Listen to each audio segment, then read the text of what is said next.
আল্লাহ রাব্বুল আলামিন সৃষ্টি করে দুনিয়ার জমিনে পাঠাইলেন। এই মানুষগুলি দুনিয়ার জমিনে চলে আসার পরে বিদ্যা বুদ্ধির বারে আত্মহত্যা করে তাবলীগপূর্ণ জীবন গঠন করে।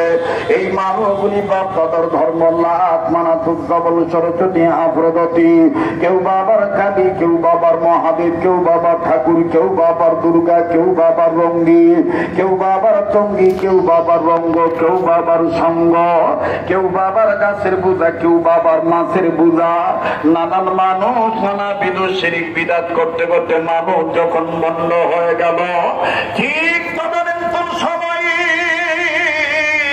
খারাপ মানুষগুলোকে ভালো বানাবার জন্য, সভ্য মানুষগুলোকে সভ্য বানাবার জন্য, অভদ্র মানুষগুলোকে ভদ্র বানাবার জন্য, বেঈমান মানুষগুলোকে ইমানদার বানাবার জন্য আল্লাহ রাব্বুল আলামিন তার কুদরতি পার্লামেন্টের সিদ্ধান্ত অনুযায়ী বিশ্ব নবী মুহাম্মদ সাল্লাল্লাহু আলাইহি সাল্লামকে দুনিয়ার জমিনে পাঠাইলেন। দ্বিতীয় নম্বরে নবীজির উপরে আমার আপনার জন্য গাইড বুক হিসাবে কমপ্লিট কোড অফ লাইফ, মুকাম্মাল নিজামে হায়াত, পরিপূর্ণ জীবন ব্যবস্থা। এক কথায়